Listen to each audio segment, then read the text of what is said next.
లోక్సత్తా వ్యవస్థాపకుడు, foundation for democratic reforms general secretary doctor Jayaprakash Narayana మనతో ఉన్నారు. నమస్తే సార్. నమస్తే చంద్రమౌళి. సార్, ఇప్పుడు దేశంలో జనరల్ ఎలక్షన్స్ పోలింగ్ ఫైనల్ స్టేజ్కి వచ్చేసింది. ఇప్పుడు అందరి దృష్టి రిజల్ట్స్ మీదే ఉంది. ఒకవైపు భారీగా బెట్టింగ్లు జరుగుతున్నాయి, ఇంకోవైపు విశ్లేషణ జరుగుతున్నాయి. ముఖ్యంగా అందరి దృష్టి ఏపీ ఫలితాల మీద చాలా ఫోకస్డ్గా ఉన్నారు. ఏం జరగబోతోంది ఏపీ రాజకీయాల్లో? ఏపీలో ఎవరు ముఖ్యమంత్రి కాబోతున్నారు? ఏ పార్టీ అధికారంలోకి రాబోతోంది? మీ అంచనా ఏంటి? చంద్రమౌళి, నేను ఎప్పుడు కూడా ఈ ఊహాగానాల్లోకి వెళ్ళాను. ఇదంతా ఎక్కడొస్తుందంటే ఈ బెట్టింగ్ కానీ ఇంకోటి కానీ ఇతర దేశాల్లో మనం చూడం. ఒక అమెరికాలోనో, బ్రిటన్లోనో, ఫ్రాన్స్లో, జర్మనీలోనో ఈ బెట్టింగ్లో ఉండడం అంటే మనం ఏంటంటే దాన్ని ఒక గేమ్గా అనుకుంటున్నాం, 2020 మ్యాచ్గా అనుకుంటున్నాం. ఎవరు అధికారంలో ఉంటారో అని చెప్పి ఆలోచిస్తున్నాం తప్పితే ఏం జరుగుతుందని ఆలోచించట్లా. నా దృష్టిలో ప్రజాస్వామ్యంలో అది చాలా తప్పైనటువంటి ధోరణి. మనం చూడవలసింది ఏ సిద్ధాంతాలకి లేకపోతే ఏ ఎజెండా కట్టుబడి ప్రజల ముందుకు వస్తున్నారు, వాళ్ళ గత చరిత్రని బట్టి కానీ వాళ్ళు ఇచ్చిన హామీలని బట్టి కానీ భవిష్యత్తులో ఏం చేసే అవకాశం ఉంది, ఏది జరిగితే రాష్ట్రానికో దేశానికో మంచిది అలా ఆలోచించాలి తప్ప మనం కాయరాజా కాయ అని చెప్పిన ఏదో అధికార క్రీడగా భావిస్తే మంచిది కాదు. రెండోది, ఎలక్షన్ అయిపోయింది. అదే ఇప్పుడు మీరు నేను ఏం మాట్లాడినా కూడా దాని మీద ప్రభావం ఎవరికి ఉండదు. కాబట్టి కాలక్షేపం కోసం తప్ప ఎవరు గెలుస్తారనే చర్చ నా దృష్టిలో అప్రస్తుతం. ప్రజలు ఒక ఆసక్తి ఉంది ఏం జరగబోతోంది ఏపీలో అనేది. అంటే మీ విశ్లేషణ ఏంటి? ఏ ఇష్యూస్ అందుకని ఇంపాక్ట్ చూపించబోతుంది? ఇష్యూస్కి వెళ్దాం మనం. ఎందుకంటే ప్రధానంగా ఆంధ్రప్రదేశ్లో ఎన్నిక జరిగింది సంక్షేమం, అభివృద్ధి రెండింటికి మధ్య పోరాటం. రెండు పార్టీలు సంక్షేమానికి కట్టుబడి ఉన్నాయి. జగన్మోహన్ రెడ్డి గారి ఆధ్వర్యంలో వైకాపా సంక్షేమం చాలా సమర్థంగా బలంగా అమలు చేశారు. అంతకంటే ఎక్కువ అమలు చేస్తామని చెప్పని చంద్రబాబు నాయుడు గారు ఈ కూటమి తరపున హామీ ఇచ్చారు. కానీ తేడా ఏంటంటే గత 5 ఏళ్లలో పరిపాలన చూస్తే పెద్ద పెట్టుబడులు లేకపోతే ఆర్థిక వ్యవస్థని పెంచడం, మరుగు సదుపాయాలు కల్పించడం, ఆర్థిక క్రమశిక్షణ పాటించడం, సంక్షేమాన్ని అభివృద్ధిని సమతూకం చేయడం ఇది పూర్తిగా నిర్లక్ష్యం చేశారు. నిర్లక్ష్యం చేయటం దాంతో ఆకుండా పెట్టుబడి పెట్టేవాడు చాలా పాపిగా చూసే పరిస్థితి కలిగింది. ఆ నేపథ్యంలో ఎన్నికలు జరిగినాయి. కాబట్టి ఇది ఒక రకంగా నేను చాలా కాలం నుంచి చెప్తూ వచ్చాను, 3-4 ఏళ్ల నుంచి. ఇది ఒక నిర్ణయాత్మకమైన ఎన్నిక. ఎవరు గెలుస్తారని కాదు ముఖ్యం, ఏం జరుగుతుందని చెప్పన్నది.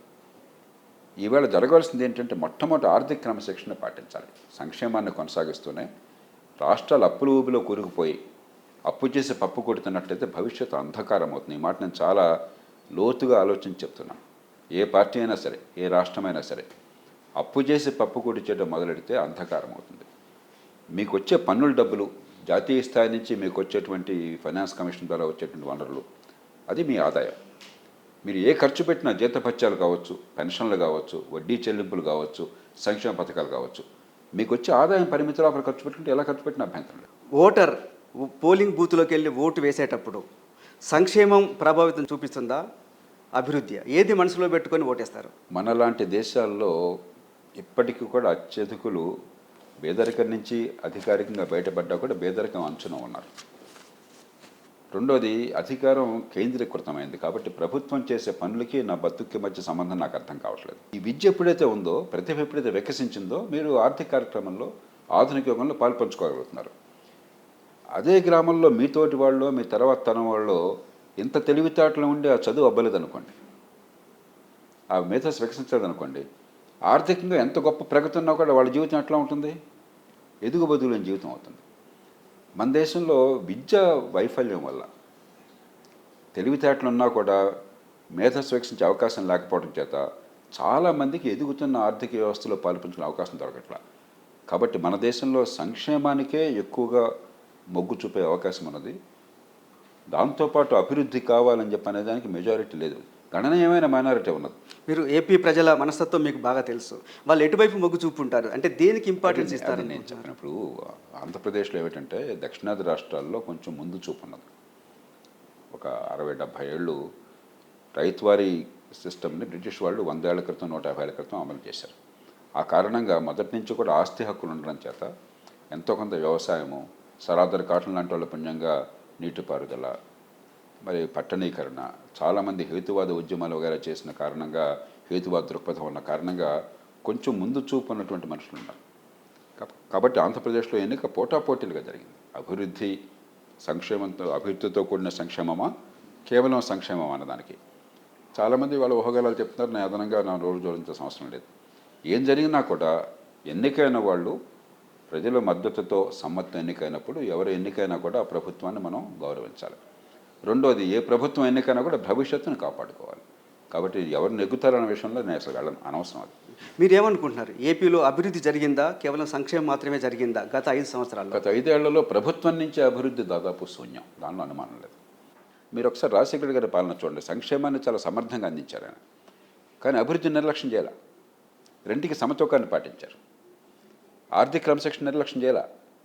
అందుకనే 2009 ఎన్నికల్లో రుణమాఫీలు మిగతావి ఇతర పార్టీలు ఇస్తామన్నా కూడా ఇవ్వలేమయ్యా, ఇచ్చింది చాలు, ఇంకో 2 కేజీలు బియ్యం అదనంగా ఇస్తాము, 2 గంటలు విద్యుత్ అదనంగా ఇద్దాము, రాష్ట్రాన్ని కాపాడుకుందాం నిలబడ్డారు. దురదృష్టవశాత్తు గత 5 ఏళ్లలో ఆంధ్రప్రదేశ్లో అసలు అభివృద్ధి అంటే మనకు అవసరం లేదన్న భావాన్ని తీసుకొచ్చారు. పోలవరం ప్రాజెక్టు మొదటి దశ పూర్తి అయ్యే దశలో ఉండగా ఎదుగుబుద్ధి లేకుండా 5 ఏళ్ళు అట్లా కూర్చున్నారు. అమరావతిలో 33,000 ఎకరాలు రైతులు స్వచ్ఛందంగా ముందుకొచ్చి భూసేకరణ అవసరం లేకుండా ఎదిగే విలువ ఉన్న భూములు కాబట్టి మాకు కొంత వాటా ఇవ్వండి, పట్టణీకరణ జరిగిన అభివృద్ధిలో మాకు కూడా లాభం ఉంటుంది, అభివృద్ధి జరిగితే మంచిదని చెప్పి ముందుకు వచ్చారు. గ్రీన్ ఫీల్డ్ సిటీ బ్రహ్మాండంగా నిర్మాణం చేసిన పని, పెట్టుబడులు 10,000 కోట్లు వచ్చిండేవి, దాన్ని పక్కన పెట్టేశారు. కియా మోటార్స్ లాంటివి పెట్టుబడులు పెట్టినా కూడా వాళ్ళు చాలా ఇబ్బందులు కలగజేశారు. నాకు అర్థమైనంత వరకు గతంలోనే స్థిరపడినటువంటి పనిచేస్తూనే ఉంది, అనంత పనిచేస్తోంది, కానీ వాళ్ళకు ఉన్నటువంటి ఇన్పుట్స్ ఉన్నాయి కదా, ఏమంటారు, స్పేర్ పార్ట్స్ కానీ మిగతా కానీ అవన్నీ తమిళనాడు పోయినాయి. ఇది ఒక్కటే మిగిలింది ఇక్కడ. దాని చుట్టూ వందలాది యూనిట్స్ వచ్చి 1,000 మందికి 10,000 మందికి ఎంప్లాయ్మెంట్ కలగాల్సింది, వాళ్ళకి ఉత్సాహం కలిగించి ఏర్పాటు చేయాలి. ఒక కంపెనీ, చాలా పెద్ద కంపెనీ, పెట్టుబడులు పెట్టిన వాళ్ళకి పంపించేశారు, కనీసం అపాయింట్మెంట్ కూడా దొరక్క. అంటే అభివృద్ధి అక్కర్లేదు, పెట్టుబడులు అక్కర్లేదు, మౌలిక సదుపాయాలు అక్కర్లేదు, మేము బటన్ నొక్కి అందరికీ సంక్షేమం సమర్థంగా అందజేస్తాం, అదే పరిపాలన అన్న వాతావరణం తీసుకొచ్చారు. మన దేశం ఉన్న పరిస్థితుల్లో, ఒక నిరుపేద దేశంలో, కోట్లాది మందికి దేశంలో, లక్షలాది మందికి రాష్ట్రాల్లో ఉపాధి కలగాల్సిన దేశంలో, మౌలిక సదుపాయాలు అధ్వాన్నంగా ఉన్న దేశంలో పెట్టుబడులను పెంచకుండా, మౌలిక సదుపాయాలని బాగు చేయకుండా, కల్పించకుండా, సంపద సృష్టించకుండా ఈ దేశంలో పేదరికాన్ని తొలగించడం, పేదరికాన్ని కొనసాగించి తాత్కాలిక ఉపశమనం ఇచ్చే పథకాలను అమలు చేశారు తప్ప పేదరికాన్ని శాశ్వతంగా తొలగించడం మీద దృష్టి పెట్టలేదు. కానీ అభివృద్ధి అంటే రోడ్లు మాత్రమేనా? మేము 17 మెడికల్ కాలేజీలు పెడుతున్నాం, స్కూల్స్ రెనోవేట్ చేస్తున్నాం, చాలా సీపోర్ట్లు కడుతున్నాం అని చెప్పి నేను నోట్లో నోరు పెట్టి మాట్లాడి నేను దానిలోకి వెళ్ళాను, నాకు అనవసరం అంతా కూడా. విజ్ఞత గల వాళ్ళందరికీ తెలుసు, ప్రభుత్వాన్ని ప్రజలు ఎన్నుకున్నది, ప్రభుత్వాన్ని వ్యవస్థను ఏర్పాటు చేస్తుంది ఉమ్మడి సదుపాయాలు కల్పించడం కోసం. ఏ ప్రభుత్వాన్ని అభివృద్ధి అంటే రోడ్ల కోసం అని చెప్పంటే మెడమే తలకాయ ఉన్నాడు మాట మాట్లాడడం. ఒక ప్రభుత్వాన్ని ఏర్పాటు చేసుకున్నది మనం సొంతంగా చేసుకోలేనివి, మనకు అవసరమైనవి చేసి పెట్టడం కోసం. మన పన్నులిచ్చి పోషిస్తున్నాం. వీళ్ళు బాబుగాడి సొమ్ము కాదు ఇది, వీళ్ళు రాజులు కాదు, రాచరికం కాదు, వాడు ఇష్టం వచ్చినట్టు చేయడానికి కాదు. ఏ ప్రభుత్వాన్ని, ఏ పార్టీ అయినా, దేశమైనా, రాష్ట్రమైనా సరే ఉమ్మడి సౌకర్యాలు అంటే ఏమిటి? రోడ్లు, రవాణా సౌకర్యాలు, మురుగునీటి పారుదల, వరద నీటి పారుదల, మంచినీటి సౌకర్యం, మంచి విద్యుత్తు, మంచి ప్రమాణాల విద్య. ఊరికే విద్య కాదు, డబ్బులు ఖర్చు పెట్టడం కాదు, ఖర్చు ప్రమాణంగా పెడుతున్నారు. మంచి ప్రమాణాల విద్య, ప్రతిభ వికసించే విద్య, మంచి ప్రమాణాల ఆరోగ్యం. సరే, ఇప్పుడు ఇంగ్లీష్ మీడియం విద్య ప్రారంభించారు, చాలా చోట్ల స్కూల్స్ ఇవన్నీ డెవలప్ చేశారు. ఏంటంటే మాట్లాడుతున్నాం ఇంగ్లీష్ మీడియం విద్య. అరే, తెలుగు మీడియంలో పాఠాలు చెప్పడానికి దిక్కులేదు, ఇంగ్లీష్ మీడియం చెప్పేవాడు అవుతున్నాడు. ప్రజల అమాయకత్వాన్ని ఆసరాగా చేసుకుని ఈవేళ ఆంధ్రప్రదేశ్లో కానీ, ఆ మాటకు వస్తే తెలంగాణ, ఇతర రాష్ట్రాల్లో కానీ 8వ తరగతిలో ఒక చిన్న పేరా చదవలేడు వాడు, తెలుగు కానీ ఇంగ్లీష్ కానీ. ఒక చిన్న తీసివేత చేయలేడు. దాన్ని ఎలా బాగు చేయడం? తెలుగు ఇంగ్లీష్ మీడియం పెట్టాలని ఇంకోటి అంటాడు, ఇంకోటి ఉర్దూ మీడియం పెట్టాలంటాడు. ఏం మాట్లాడుతున్నాం మనం? పిల్లల మేధస్సు వికసించిందా లేదా? ప్రతి సంవత్సరం ప్రమాణాలు వస్తున్నాయి మనకి, ప్రతి సంవత్సరం అసర్ సర్వేలు వస్తున్నాయి. 1-2 సార్లు అంతర్జాతీయ సర్వేలో పాల్పంచుకున్నాం. ప్రభుత్వమే నేషనల్ అచీవ్మెంట్ సర్వేలు తీసుకొస్తున్నారు. 180 మంది పిల్లలకి భవిష్యత్తు లేకుండా తయారు చేస్తున్నాం. అదొక ఆంధ్రప్రదేశ్లోనే అంటలా, అన్ని రాష్ట్రాలు అట్లాగే తగలడ్డాయి. అంతకుమించి అక్కడేం జరగట్లా. డబ్బులు ఖర్చు పెడితే విద్య వచ్చినట్టు కాదు, అమ్మఒడి పేరుతో డబ్బులు పంపకం చేస్తే విద్య వచ్చినట్టు కాదు, పిల్లల మేధస్సు వికసిస్తే విద్య వచ్చినట్టు. అది లేకుండా ఊరికి మసిపూసి మారాడు గజ్జని ఇంగ్లీష్ మేమిటని ఒకడు అంటారు, మంచి బిల్డింగ్ కట్టని ఇంకోటి అంటాడు. బిల్డింగ్తో విద్య వస్తుందా? బిల్డింగ్ వద్దని ఎవరు అనరు, ఇంగ్లీష్ వద్దని ఎవరు. నేను తెలుగు మీడియంలో చదువుకున్నాను, ఇంగ్లీష్ నాకు ప్రాణం, నేను వాళ్ళు ఆలోచించేది ఇంగ్లీష్లో, ఇంగ్లీష్ వద్దని ఎవరు అనరు. ఇదంతా కూడా మిడిమిడి జ్ఞానంతో మాట్లాడే మాటలు ఇవన్నీ కూడా. పిల్లల మేధస్సు వికసించాలి. అరే, వాడికి తెలియని భాషలో తెలియని పంతులు, ఆ భాష తెలియని పంతులతో ఆ పాఠాలు చెప్తే ఇంగ్లీష్ మీడియం అవుతుంది. అది విషయం అర్థం కావాలా, పిల్లవాళ్ళు అర్థం చేసుకోవాలా, మేధస్సు వికసించాలా, దాన్ని ఉపయోగించగలగాల, అది విద్య. అదేం లేకుండా పైపైన మాట్లాడుతున్నాం, గ్యాస్ కొడుతున్నాం మనం. ఏపీ విడిపోయి 10 years అయింది. మొదటి 5 సంవత్సరాల్లో అభివృద్ధి ఏమైనా జరిగిందనుకుంటున్నారా? ఖచ్చితంగా ఆర్థికంగా సంక్షోభం ఉన్నా కూడా, రాష్ట్ర విభజన జరగగానే ఎప్పుడైతే హైదరాబాద్ని కోల్పోయిందో, అవశేష ఆంధ్రప్రదేశ్, మరి మిగులంతా హైదరాబాద్లో ఉంటుంది కాబట్టి ఆ డబ్బులు లేకుండా పోయినాయి. అయినా కూడా జాతీయ స్థాయి నుంచి సాయము అందింది, కానీ ఆ ఇబ్బంది లేకుండా కన్వర్జెన్స్ అన్ని రకాల నిధులను కూడా జాగ్రత్తగా పోగు చేసి పోలవరం ప్రాజెక్టు జాతీయ స్థాయి నుంచి నిధులు ఆలస్యమైనా కూడా ఒక క్షణం ఆలస్యం చేయకుండా చేసే ప్రయత్నం జరిగింది. అలాగే రాజధాని పేరుతో గ్రీన్ఫీల్డ్ సిటీ కావచ్చు, రాష్ట్రంలో ఎక్కడి నుంచి మౌలిక సదుపాయాలు కాబట్టి గట్టి ప్రయత్నం జరిగింది ఉన్నంతలో, దానిలో అనుమానం లేదు. అంతే పర్ఫెక్ట్గా కాదు, అన్ని ప్రభుత్వాలు అన్ని పార్టీలు లోపాలు ఉన్నాయి, కానీ అభివృద్ధి జరగాలన్న ప్రయత్నం జరిగింది. ఆ తర్వాత అభివృద్ధి అవసరం లేదు, ఒక క్లాస్ వారు అభివృద్ధి డబ్బున్న వాళ్ళ కోసం అన్నటువంటి ఒక ప్రమాదకరమైన ఆలోచన తీసుకొచ్చారు. అంతకంటే మూర్ఖమైన ఆలోచన ప్రజాస్వామ్య సమాజంలో ఇంకొకటి లేదు. మౌలిక సదుపాయాలు డబ్బున్న వాళ్ళ కోసం, రోడ్లు డబ్బున్న వాళ్ళ కోసం, అభివృద్ధి డబ్బున్న వాళ్ళ కోసం, మేము సంక్షేమంతో పేదరికాన్ని శాశ్వతంగా కొనసాగించి పేదలను ఎప్పుడూ చేజాచి అర్థించేవాళ్ళుగా తయారు చేస్తాం, అదే పరిపాలన అనే ధోరణి ఉంది. అంతకంటే ప్రమాదకరమైనది, జాతి విద్రోహకరమైనది ఇంకొకటి లేదు. కానీ పేదవాళ్ళకి అప్పుడు ఇమీడియట్గా కొంత రిలీఫ్ అయితే దొరకాల్సిన అవసరం లేదంటారు. చంద్రమౌళి పేదవాళ్ళకి సాయం చేద్దని ఎవరు అన్నారా? ఆ పేరుతో పేదరికాన్ని కొనసాగించొద్దయ్యా. బుద్ధి ఉన్న వాళ్ళైతే రాజశేఖర రెడ్డి గారు చేసినట్టుగా అటు పేదరికి సంక్షేమాన్ని అందించాలి, ఇటు దీర్ఘకాల అభివృద్ధిని కొనసాగించి పేదరికాన్ని నిర్మూలన చేయాలి. ఇది పరిపాలన. అంతేగాని శాశ్వతంగా ఎవడు అబ్బసం అల్లుడు దానం చేస్తాడా? ఎవడు సొమ్ము దానం చేస్తున్నాడు? ఇది ప్రజల డబ్బు. ఆ ప్రజల్ని బెచ్చగాళ్ళుగా మారుస్తారా? అది ప్రజలకు హక్కు. అది పెద్ద మీరు రాజుల్లాగా చేస్తూ ఉంటారా? ప్రజలకు చేయాల్సిన పనులు చేయకుండా, మౌలిక సదుపాయాలు కల్పించకుండా, ఉమ్మడి సేవలు అందించకుండా, ప్రభుత్వాన్ని వ్యవస్థను మానవాళ్ళు ఏర్పాటు చేసుకున్నది సొంతంగా చేసుకునే పనులు, ఉమ్మడిగా కావాల్సిన పనులు ఉన్నాయి. దోమల నివారణ మన ఇంట్లో చేసుకుంటే చాలదు. వర్షం వస్తే వరదలు వస్తాయి, మన ఇంట్లో మనం చేస్తే చాలదు. అది మురుగునీటి పారుదల సరిగ్గా లేకపోతే అంత గందరగోళం అయిపోతుంది, మనం సొంతంగా చేసుకోలేము. అది ఉమ్మడి సౌకర్యాల కోసం ప్రభుత్వాన్ని ఏర్పాటు చేసుకుని మనం పోషిస్తున్న పనులు ఇచ్చి, మనం ఓటిచ్చి గద్దె మీద కూర్చోబెట్టిన పని చేయండి అని చెప్పని అవన్నీ మర్చిపోయి రాజుల్లాగా రాచరికంలాగా ఇష్టం వచ్చి ప్రవర్తిస్తే ఎట్లాగా? ఏ పార్టీ అయినా ఏ ప్రభుత్వం అయినా కూడా ఎవరి కోసం ఇది? మీరు గద్దెనెక్కడం కోసం ఈ ప్రజలతో ఉంది. ప్రజల బతుకులు బాగు చేయడం కోసం ఉమ్మడి సౌకర్యాలు కావాలి. అసలు దాని గురించి అవగాహన లేకుండా ఉమ్మడి సౌకర్యాలు ఎందుకని మాట్లాడితే అలాంటి వాళ్ళు పరిపాలనకు అర్హులా? ఎవరైనా సరే భారతదేశంలో కానీ ప్రపంచంలో కానీ. 5 ఏళ్ల జగన్ పరిపాలనకి మీరు ఎన్ని మార్కులు వేస్తారు? 100లో మీరు ఎన్ని మార్కులు వేస్తారు?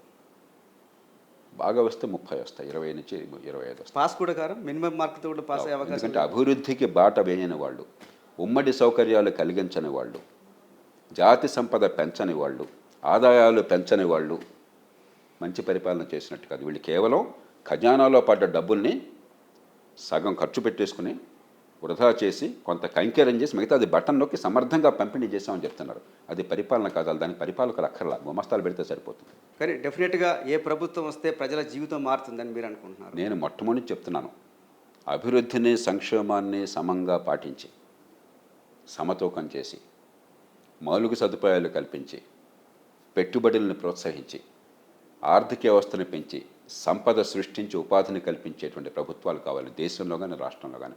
ఆ కారణంగానే జాతీయ స్థాయిలో కానీ రాష్ట్రంలో కానీ నేను ఎన్డీఏ కూటమికి మద్దతు ఇచ్చాను. ఎందుకంటే ఆర్థిక క్రమశిక్షణ విషయంలో నరేంద్ర మోదీ గారి విషయంలో ఏ రకంగా అనుమానం లేదు. ఆయన మీద ఎన్ని ఆరోపణలను మీరు చేయొచ్చు. ఆర్థిక క్రమశిక్షణ కావాలి, అలాగే మౌలిక సదుపాయాల కల్పన కావాలి, పెట్టుబడులు కావాలి, ఆర్థిక అభివృద్ధి కావాలి, ఉపాధి కల్పన కావాలని చెప్పని మిగతా వాళ్ళు కూడా చేస్తే అంతకంటే సంతోషం మనకి ఇంకేముంది.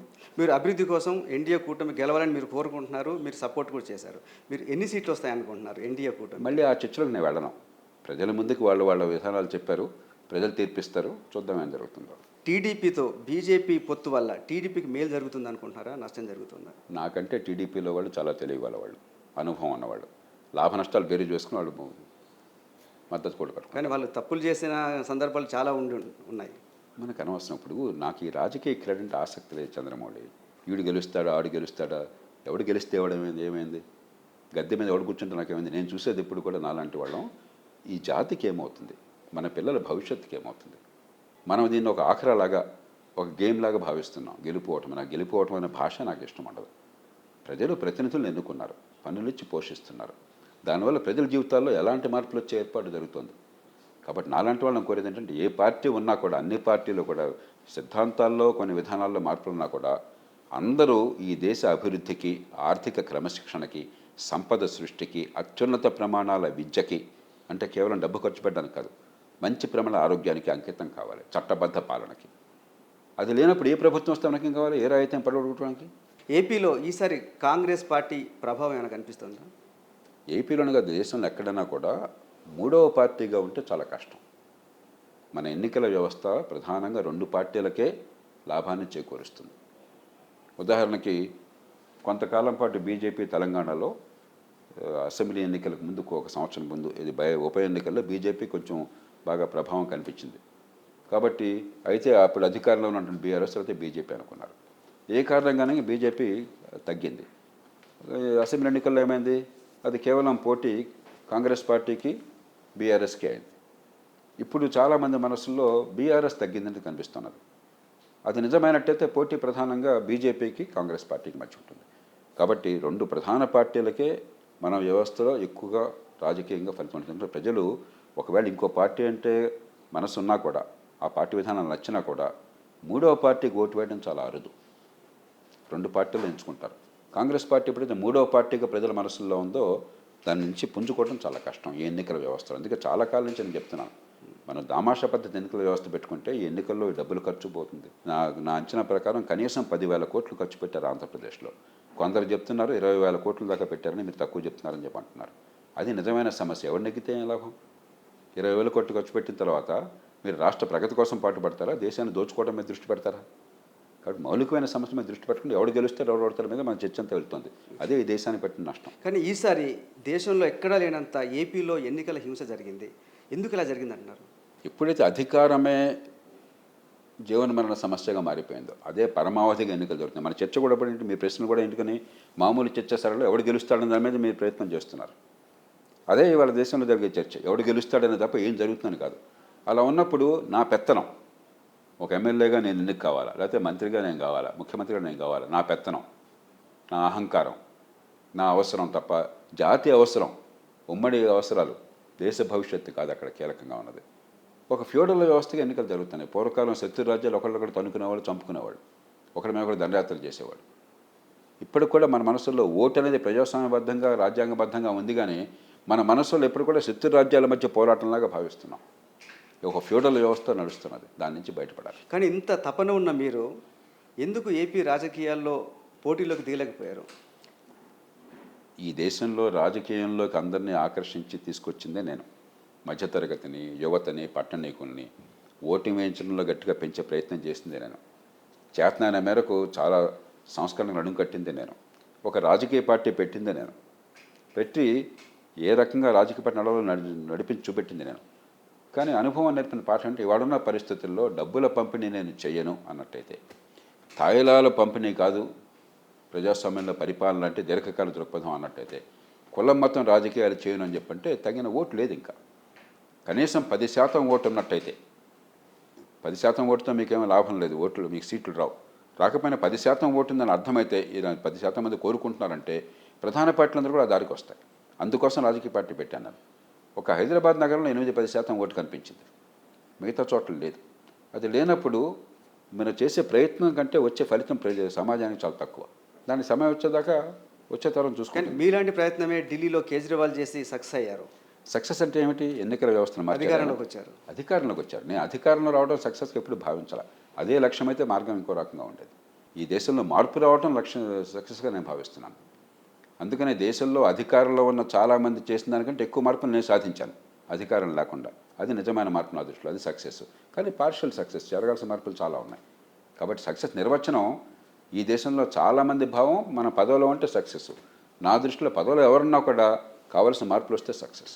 ఫ్యూచర్లో మీరు మళ్ళీ రాజకీయాల్లో యాక్టివ్ అయ్యే అవకాశం ఉందా? ప్రత్యక్ష ఎన్నికల్లో నేను చెప్పాను, 10% ఓట్లు లేనప్పుడు ప్రత్యక్ష ఎన్నికల్లో పాల్పంచుకోవడంలో శక్తి వృధా అవుతుంది. నాలంటి అందులో గట్టిగా కొన్ని నియమాలకు కట్టుబడి నేను గీత దాటినని కూర్చున్న తర్వాత మంచికో చెడుకో ఒక్కొక్కటి తిక్క ఒక్కొక్కడికి ఉంటుంది. నేను దాన్ని అతిక్రమించను. కొన్ని నిబంధనలు, కొన్ని మౌలిక సూత్రాలు నేను సమస్యలో భాగం కాదలుచుకోలేదు. కాబట్టి ప్రత్యక్ష రాజకీయంలో ఎన్నికల్లో పాల్పంచుకోవాలని ఆసక్తి లేదు. ముందే కారణం కూడా చెప్పాను, నన్ను రహస్యం లేదు. నా దగ్గర వేరే రహస్యాలు ఉండవు, గుడి పుట్టాలు ఉండవు, వేరే కుట్రలు ఉండవు. ఏ కారణంగా ఏం చేస్తున్నానో నిర్మోహటంగా చెప్తాను. మీరు చేసేది మంచి అయితే బాగుందని చెప్తాను, మంచి కాకపోతే ప్రత్యామ్నాయం చూపెడతాను. ఇది ఒక కొత్త కాదు, ఈవేళ ఒకరోజు కాదు, 30 ఏళ్ళ నుంచి ఈ దేశం చూస్తుంది, ఈ రాష్ట్రాలు చూస్తున్నాయి. ఇన్నేళ్ల తర్వాత కూడా నేను అర్థం కాకపోతే నేనేం చేయలేను. ఇంకా జై భారత్ పార్టీ పెట్టారు లక్ష్మీనారాయణ గారు, ఐపీఎస్ ఆఫీసర్గా పనిచేసి వచ్చారు. ఆయన పార్టీ ఇంపాక్ట్ ఎలా ఉంటుంది అనుకుంటున్నారు? ఇందాక చెప్పాను కదా, ఇప్పుడు మంచి ఉద్దేశంతో లక్ష్మీనారాయణ కావచ్చు, లేకపోతే సోదరుడు పవన్ కళ్యాణ్ కావచ్చు, ఇతరులు కావచ్చు, మంచి ప్రయత్నం చేస్తున్నారు. కానీ ఈ దేశంలో మన ఎన్నికల వ్యవస్థలో మూడో పార్టీకో, నాలుగో పార్టీకో, ఐదో పార్టీకో ప్రభావం భావజాలంలో కొంత ఉండొచ్చు, కానీ ఓట్ల రూపంలో కష్టం. చూద్దాం ఏమవుతుందో. మీరు సంక్షేమం అభివృద్ధి గురించి మాట్లాడినప్పుడు చెప్పారు చంద్రబాబు పీరియడ్లో కొంత డెవలప్మెంట్ మీద ఫోకస్ జరిగిందని. కానీ ఈ ఎన్నికల్లో వాళ్ళు కూడా సంక్షేమానికి పెద్దపీట వేసి చాలా హామీలు ఇచ్చారు కదా. ఎందుకంటే సంక్షేమం లేకుండా ప్రజాస్వామ్యంలో ఎన్నికలు నడవు. మనం నిజాయితీగా మాట్లాడతాం. నేను అసలు ఈ దేశంలో ఉచితాలు ఏమీ ఇవ్వను, కేవలం అభివృద్ధి కోసం పాటుపడతానంటే ఓట్లు పడవు. రెండోది, కష్టంలో ఉన్నవాళ్ళు తాత్కాలికంగా ఆదుకోవడానికి కావాలి. ప్రజాస్వామ్య దేశాల్లో, డబ్బున్న దేశాల్లో కూడా సంక్షేమం అవసరం. కాబట్టి సంక్షేమం వద్దని కాదు, సంక్షేమం వర్సెస్ అభివృద్ధి కాదు. అభివృద్ధి లేని సంక్షేమమా, అభివృద్ధితో కూడిన సంక్షేమమా, అది పోరాటం. నరేంద్ర మోదీ గారు ఉన్నారు, ఆయన సంక్షేమ పథకాలు బాగా అమలు చేశారు. గట్టిగా చెప్పుకుంటాను నేను, ఎన్ని సంక్షేమ పథకాలు అమలు చేశారు. అదే సమయంలో ఆర్థిక క్రమశిక్షణ పాటించారు, మలుగు సదుపాయాలు కల్పన చేస్తున్నారు, ఆర్థిక అభివృద్ధికి బాటలు వేస్తున్నారు. అది సరైన పద్ధతి. అంచేత సంక్షేమం వద్దని కాదు. తర్వాత ఏ పార్టీ అయినా కూడా ఈ పోటీలో ఆ వేడి వల్ల రకరకాల హామీలు, అలమాలిన హామీలు ఇచ్చారనుకోండి, దేశంలో కూడా క్రమశిక్షణలు. కాబట్టి ఇప్పుడు నేను చూస్తున్న చేయబోయే పోరాటంలో కీలకమైనది ఏంటంటే, మీరు ఎంతైనా ఖర్చు పెట్టుకోండి, కానీ రోజువారీ ఖర్చు, సంక్షేమం కావచ్చు, జీతభత్యాలు కావచ్చు, వడ్డీలు కావచ్చు, మీ ఆదాయం లోపలే ఉండాలి తప్ప అప్పులు చేసిన డబ్బు కాకూడదు. ఆ నిబంధనలు తీసుకోవాలి దేశంలో, అందరికీ వర్తించేట్టుగా. కానీ అన్ని రాష్ట్రాల్లో, ముఖ్యంగా తెలుగు రాష్ట్రాల్లో భారీగా అప్పులు చేస్తున్నారు కదా, వాళ్ళకి మీరు ఏం చెప్తారు? అందుకనే దేశ భవిష్యత్తును కాపాడుకోవాలి. నేను మొదటి నుంచి చెప్తోంది, ఇప్పుడు ఒక రాష్ట్రానికి అధికారాలు ఉన్నాయి, ఎందుకంటే రాష్ట్రాన్ని, ప్రభుత్వాన్ని ప్రజలు ఎన్నుకున్నారు. కాబట్టి ఢిల్లీ నుంచో మరొకళ్ళు చెప్పడానికి అధికారం లేదు, తప్పది. కానీ భవిష్యత్తును నాశనం చేసి డబ్బులు ఖర్చు పెట్టి అప్పులు చేసే అధికారం మీకు ఎవడవలా. ఈ తరం వాళ్ళు ఇప్పటి అవసరాల కోసం మీకు ఓటు ఇచ్చారు, కానీ వచ్చే తరాన్ని నాశనం చేయమని హక్కు ఎవరికి వల్ల. కాబట్టి మన కుటుంబంలో ఎట్లాగైతే, మన కుటుంబంలో 10,000 వచ్చినా, ₹1,00,000 వచ్చినా మన ఆదాయం ఉన్న డబ్బులతో మన కుటుంబాన్ని కాపాడుకుని పిండి కొద్ది రొట్టెగా ఎలాగో తంటాలు పడి, చేతనైతే దానిలో 5-10% మళ్ళీ కొంచెం పొదుపు చేసి, అప్పు చేస్తే ఏమన్నా అప్పు చేసిన డబ్బులు ఆస్తులు సంపాదిస్తాం పిల్లల భవిష్యత్తు బాగుండటం కోసం. విజ్ఞతగా ఏ తల్లిదండ్రులను చేసే పనిది మన ప్రతి కుటుంబంలో కూడా, ఏ కులమైనా ఏ మతమైనా. మన ప్రభుత్వం కూడా అట్లాగే చేయాలి.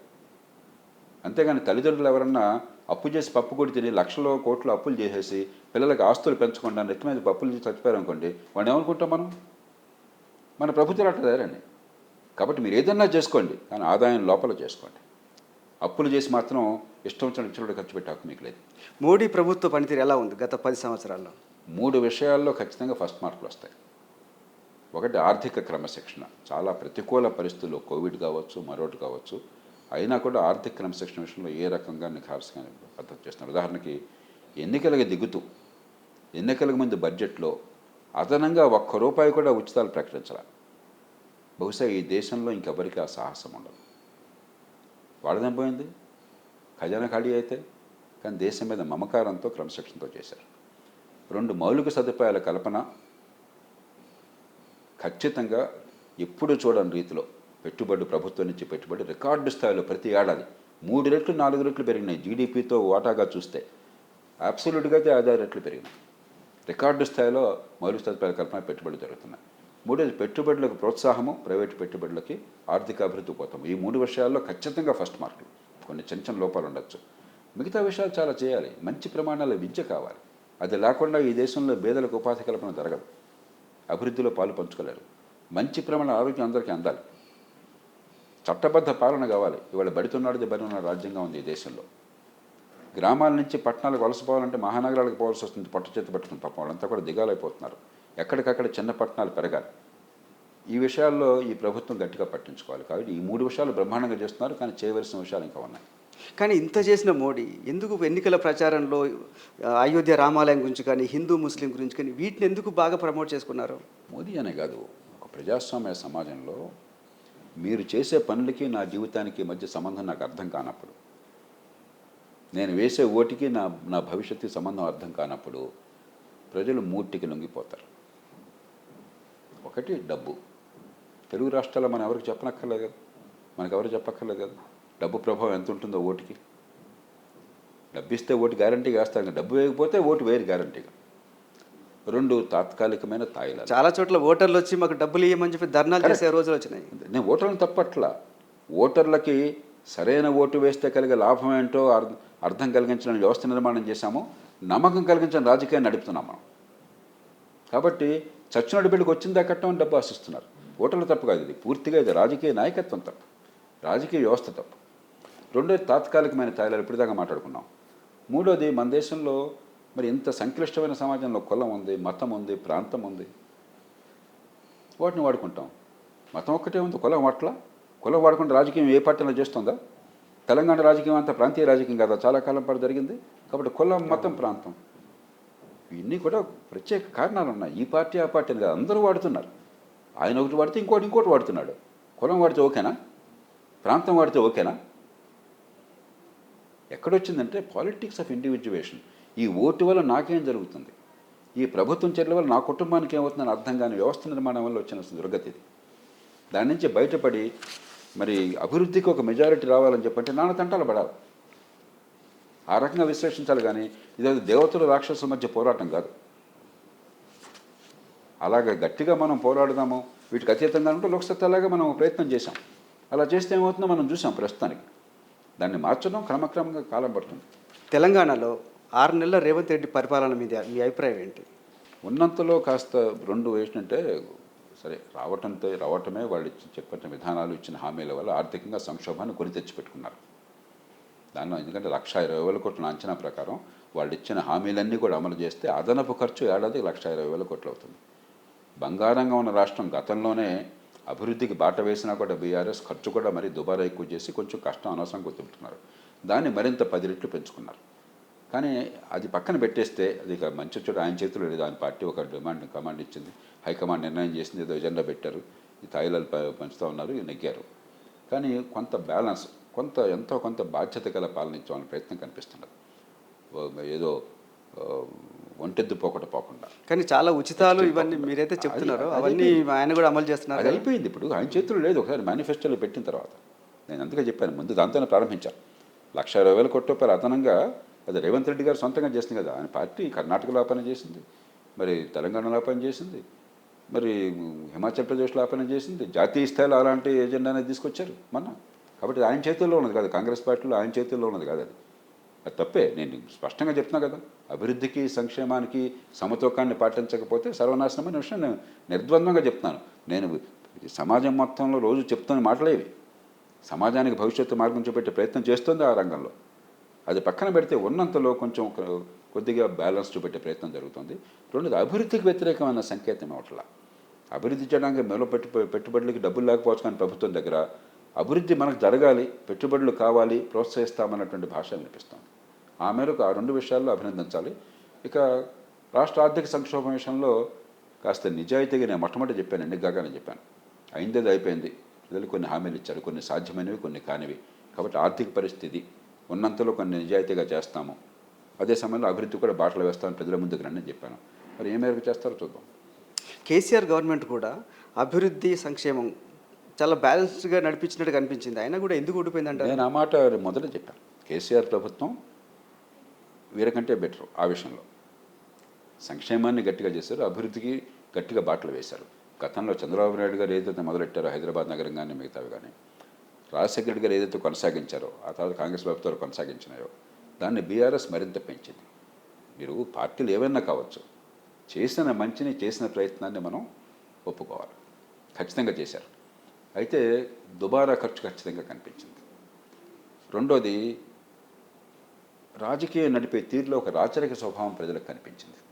చాలామంది అడిగేది చెప్తుందంటే, అహంకారం సార్, మాకు అందట్లేదు సార్, అసలు కలవట్లేదు సార్, అలా ఉన్న అవసరం లేదు. అలాగే 10 ఏళ్ళు రాజ్యం చేశాక శాసనసభ్యుల మీద కొంతమంది వ్యతిరేకత ఉంటుంది. వారిని మార్చే ధైర్యం లేకనో లేకపోతే కారణం ఏంటో తెలియదు. ఇవన్నీ పక్కన పెడితే మౌలికమైన కారణం ఉంది, దేశంలో అందరికీ వర్తిస్తుంది. మన దేశంలో అభివృద్ధి జరుగుతున్న చోట కూడా అభివృద్ధి కొన్ని వర్గాలకి, కొన్ని ప్రాంతాలకి పరిమితం అవుతున్నది. తెలంగాణ తీసుకుంటే మహానగరానికి పరిమితమైంది ఎక్కువగా.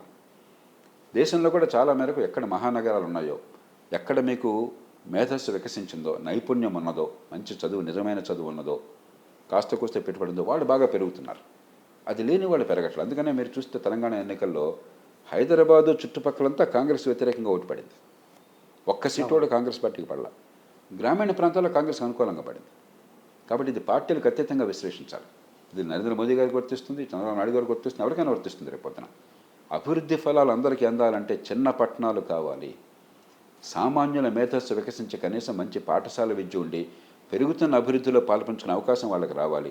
ఈ రెండు పట్టించుకోకపోతే రాజకీయంగా మీరు అభివృద్ధికి మెజారిటీ సాధించలేరు, ఈ దేశాన్ని ఒక ఘాటి నిలబెట్టలేరు. మీరు చిన్న పట్టణాలు కావాలంటున్నారు కదా, మరి అదే జగన్ 3 రాజధానులు ఉంటాయి, 3 ప్రాంతాలు అభివృద్ధి చెందుతాయి అనే కాన్సెప్ట్ని మీరు సపోర్ట్ చేస్తారా? రాజధాని చేసారా పోనీ ఉన్నా? వైజాగ్లో 5 ఏళ్లలో చేసింది కొత్తగా అని చెప్పండి నాకు. మీరు రాజకీయంగా కుట్రపూరితంగా ఇది తొగ్గులకు పని. ఈసారి అధికారంలోకి వస్తే ఏ స్వీకారం చేస్తానంటున్నారు. ఏ ప్రభుత్వమైనా సరే, ప్రభుత్వం అనేది శాశ్వతమైన వ్యవస్థ. ప్రభుత్వాధినేతలు మారచ్చు, పార్టీలు మారచ్చు, అంతేగాని తొగ్గులకు ఎందుకు గుర్తుంచుకున్నాం? మనం గొప్పవాడిని గుర్తుంచుకున్నామా? పిచ్చోడని గుర్తుంచుకున్నాం. అకస్మాత్తుగా పొరుల బుద్ధి పుట్టిందని చెప్పని ఢిల్లీ నుంచి దౌలతాబాద్కి అక్కడ మార్చాలన్నాడు, మళ్ళీ ఏమన్నాడు అక్కడి నుంచి ఇంకోటి మార్చాలన్నాడు. ఇది ప్రభుత్వమా? తొగ్గులకు తీరదు. రేపొద్దు ఇంకో ప్రభుత్వం ఇంకోటి చేస్తాడు, 7 రాజధానులు అంటాడు. ఇది పరిపాలన? ఇది అరే మంచి విధానాలు రూపొంది అందరికీ ఫలితాన్ని ప్రయత్నం చేయాలని చెప్పంటే వాడు చేసింది మొత్తం ఆపేస్తాన్ని పాతకాల పంచాయతీలాగా పనిచేస్తే ఎట్లాగా? అది పరిపాలన. అది దీనిలో వికేంద్రీకరణ లేదు, పాడు లేదు. మూడు ప్రాంతాలు విజ్ఞత జరుగుతాయని చెప్పి అనేది ఆయన వాదన. వాస్తవం ఏంటి కనిపిస్తుంది మనకి? నేను చెప్పాల్సింది చెప్పాను, ఇంకా అదనంగా నోరు పెట్టక్కర్లా. మాటలు ఎన్నైనా చెప్పచ్చు, వాస్తవం ప్రజలకు అర్థమవుతుంది. సార్, అమరావతి రైతుల పోరాటం దాని ప్రభావం ఏమైనా ఎన్నికల మీద ఉంటుందంటారా? నేను చెప్పలేను. బహుశా ఆ ప్రాంతంలో ఉండొచ్చు, కొంతమేరకు ఈ తొగ్గులకు పరిపాలన ఉందన్న భావం కలిగి ఉండొచ్చు. ఏది ఎంత మేరకు ఓటు ప్రభావితం చేస్తుందో చెప్పే శక్తి నాకు లేదు.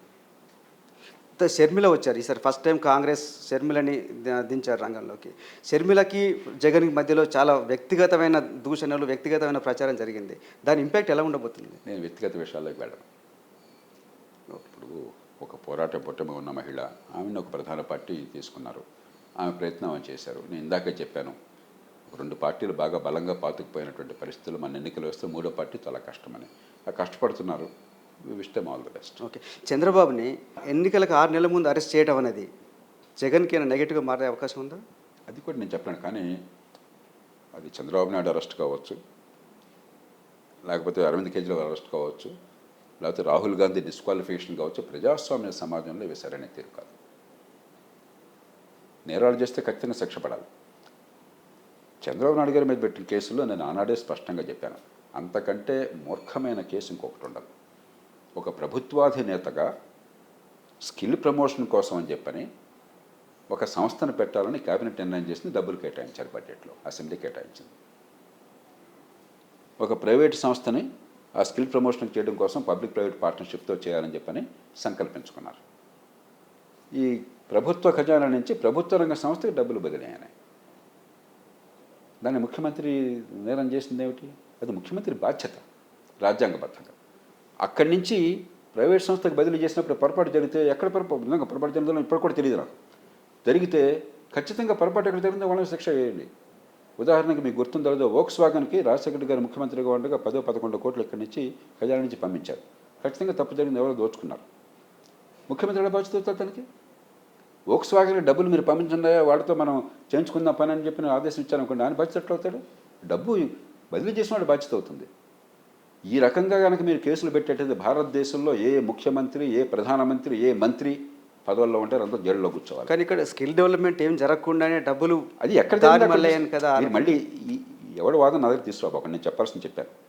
వాళ్ళ సమాధానం ఇవ్వడం కోసం నేను లేను, ప్రజలకు అర్థమయ్యేది చెప్పడం కోసం నేను ఉన్నాను.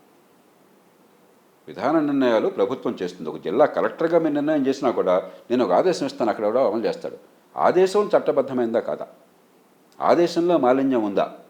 ఆదేశాలు తప్పుందో చూడాలి, కానీ ఆదేశం అమలు చేసేవాడు 1 కోటి మంది యంత్రాంగం ఉన్నప్పుడు దేశంలో 1,20,00,000 మంది ఉద్యోగులు ఉన్నారు. ఆ చివరి వాడు లంచం తీసుకుంటే మీ మీద పడుతుంది, అది వాడిని శిక్షించాలా? అంతకంటే మూర్ఖమైనటువంటి కేసు ఇంకొకటి లేదు. అంటే దీంట్లో రాజకీయ ప్రమేయం ఏమీ లేదు, ముఖ్యమంత్రి బాధ్యత ఏమీ లేదని చెప్తారా? ఈ కేసులో స్కిల్ డెవలప్మెంట్ కార్పొరేషన్ పెట్టాలని కానీ, దాని నిధులు కేటాయించాలని కానీ, బదిలీ చేయాలని కానీ నిర్ణయంలో ఏ రకమైన తప్పు రాజ్యాంగబద్ధంగా చట్టబద్ధంగా లేదు. తర్వాత ఎక్కడైనా తప్పు అంటే తప్పు చేసిన వాళ్ళు పట్టుకోండి, అంతేగాని ఇవి చాలా మూర్ఖమైన కేసు. నేను స్పష్టంగా చెప్పాను, బహిరంగంగా చెప్పాను. అలా అయితే మనం ఇంకో మాట చెప్పాను, ప్రధానమంత్రి, ముఖ్యమంత్రి ఏ మంత్రి పనిచేయాలని చెప్పాను. నేను రాజ్యాంగం తెలిసిన వాడు కూడా ఇలా మాట్లాడతాను. ఒక చంద్రబాబు మీద కాదు, లోకేష్ మీద కావచ్చు, నారాయణ గారి మీద చాలా మంది వ్యక్తులు అనవసరం నాకు. నేను చెప్పాను, అరవింద్ కేజ్రీవాల్ పేరు కూడా చెప్పాను నేను ఇందాక. కేజ్రీవాల్ వేరు, కేజ్రీవాల్ అక్కడ అవినీతి ఆరోపణలు చెప్తున్నారు, అయినా కూడా ఈ సమయంలో అరెస్ట్ చేయడం మంచిదిగా నా ఉద్దేశం. ఆ కేసు ఈ కేసు వాడు కాదు. ఇక్కడ రాజ్యాంగబద్ధమైన నిర్ణయాలకి మీరు పట్టుకుంటున్నారు, ఇది చాలా తప్పు. అక్కడ డబ్బులు తీసుకుని నిర్ణయం చేశారంటున్నారు, దానికి మరి దాని విషయం నాకు తెలియదు కాబట్టి నేను దానిలోకి లోతుకెళ్ళను. కానీ మౌలికంగా ఇక్కడ జరిగింది చాలా తప్పు, దానిలో ఏ మాత్రం అనుమానం లేదు. ఇప్పుడు రాజకీయాల్లో మౌలికంగా ఏ మార్పులు జరగాలంటారు? చంద్రమౌళి, నేను జీవితంలో మొట్టమొదటి చెప్తున్నాను, ఈవేళ 3 లక్ష్యాలు ఉన్నాయి. ఒకటి, ఆర్థిక క్రమశిక్షణ పాటించి ఆర్థిక అభివృద్ధికి బాటలు వేయాలి. ప్రభుత్వం చేయాల్సిన పనులు, ఉమ్మడి సౌకర్యాల మీద దృష్టి పెట్టాలి. అలా కాకుండా తాత్కాలికమైన తాయిలాల మీద దృష్టి పెట్టి ఇవాళ కాంగ్రెస్ పార్టీ జాతీయ స్థాయిలో చేస్తున్నట్టుగా, కొన్ని రాష్ట్రాల్లో చేస్తున్నట్టుగా, వైకాపా ఆంధ్రప్రదేశ్లో చేస్తున్నట్టుగా, అలాగే కొన్ని పార్టీలు కొన్ని చోట్ల చేస్తున్నట్టుగా అదే పరిపాలనగా చేసినట్టుగా ఈ దేశ భవిష్యత్తు అంధకారం అవుతుంది. చాలా కాలం తర్వాత ఒక అవకాశం, ఒక 20-25 ఏళ్లలో దేశం కొంచెం అభివృద్ధి చెందే అవకాశం, పేదరికం తొలగే అవకాశం, సామాన్యుల జీవనప్రమాణాలు పెరిగే అవకాశం కనిపిస్తుంది. దాన్ని చేజేతులను నాశనం చేసుకోవడం కంటే పాపం ఇంకోవట్లేదు. కానీ జరగాలంటే ఆర్థిక క్రమశిక్షణతో పాటు నేను ఇందాక చెప్పాను, చిన్న పట్టణాల అభివృద్ధి కావాలి. చిన్న చిన్న నైపుణ్యంతో మహానగరాలకు వలసపోవాలంటే పట్టు చేతి పట్టుకుని వాళ్ళు బతకలేరు. అక్కడ కోవిడ్ టైంలో మనం చూసాం, ఒక సామాన్యమైనటువంటి కార్మికుడు గ్రామాల నుంచి వలస వచ్చి ఇక్కడ పని లేకపోతే చివరికి ఎన్ని కష్టాల పాలైనారు. అదే పక్కన మీ కరీంనగర్లో ఉంటే, హుస్నాబాద్ నుంచి కరీంనగర్ వచ్చారనుకోండి, అక్కడే ఉపాధి 20,000కి వచ్చిందనుకోండి, ఆ 20,000తో బ్రహ్మాండంగా బతకవచ్చు. థ్యాంక్ యూ నాన్న. నమస్తే. అసలైన తొలి వెలుగు. ఫాలో వాట్సాప్ @తొలి వెలుగు official.